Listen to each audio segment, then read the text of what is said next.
Soul lingua.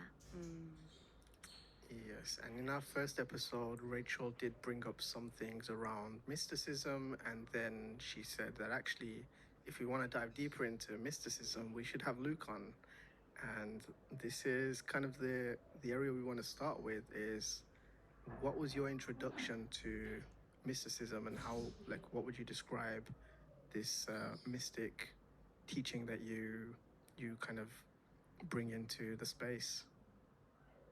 So, I would like to just maybe just I like to like deconstruct or demystify mysticism, because I think there's so much um, there's so much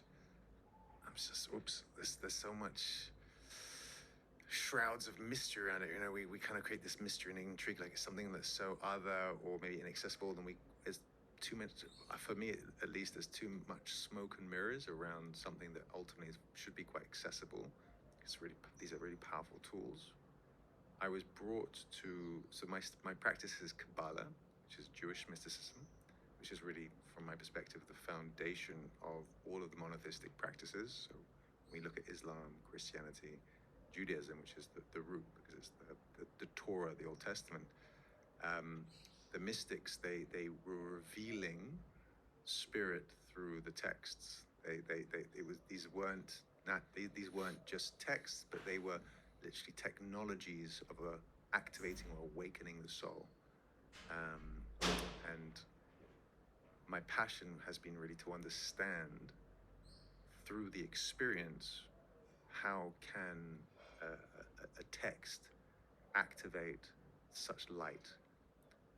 And when we speak about light languages, I'm also quite careful, because as today, what I see, and I don't want to be too judgmental, but I see a lot of people expressing that they're performing or channeling light language, which by all means is it has a certain appeal of mystique, because it looks quite, for some spiritual seekers, maybe that are new to the path of spirituality, it's something that's very appealing or attractive.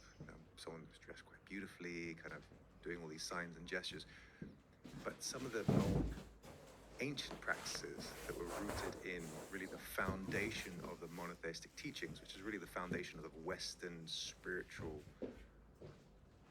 path, is really a light language, because it's a language that awakens the connection to source or spirit. And also they're very contained, so they're practices that bring us into very high states of consciousness, but also support that connection and contain that energy within a system that is both protected and revealed at the same time. I think I'll stop there.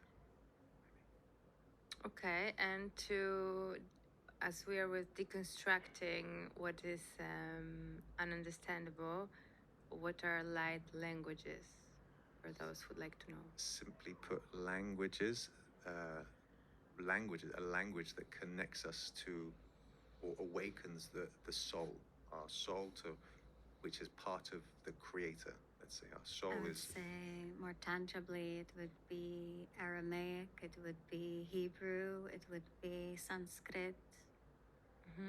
Like languages that are rooted in a tradition, that hold a lineage and therefore hold a frequency that is like a tree that has built its roots really deep and that can support us. Nice. Good. Yeah, thank you. Yeah.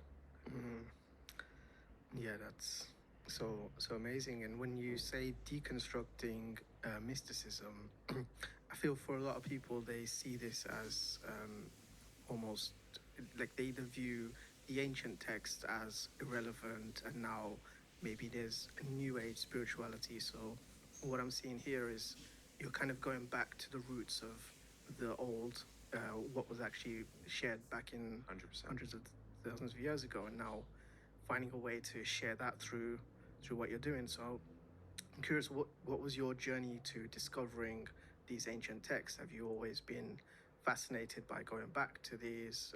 I think you mentioned the Kabbalah I'm not too familiar Kabbalah, with it. yeah. Is this a book or a text, or maybe if you could share a little bit about Kabbalah is that? a body of work that is really the connection. Kabbalah is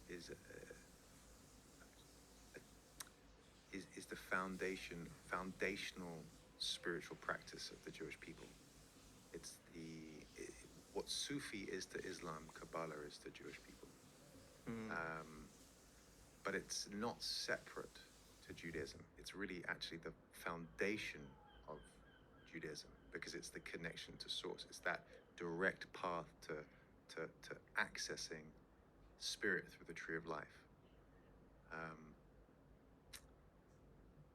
And my connection to Kabbalah started about 12 years ago.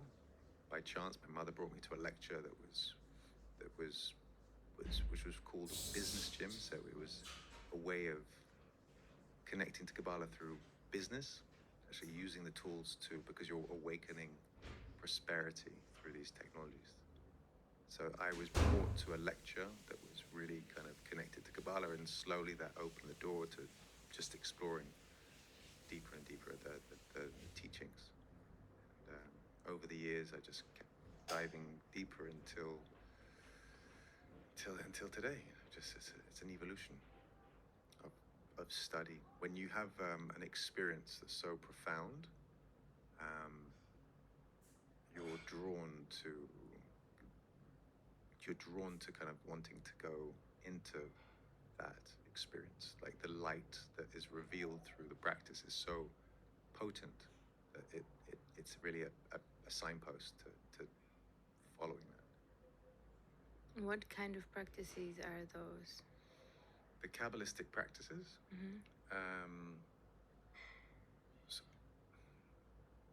So there's sound.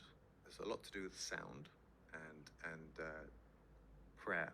So we use prayer and sound as a way of elevating through the dimensions of the tree of life. So the Kabbalists have let's say a structure of reality, a 10-dimensional structure of reality, where at the top of this diagram you have something called Keter, the crown, and that is the closest we come to being in affinity with the creative force.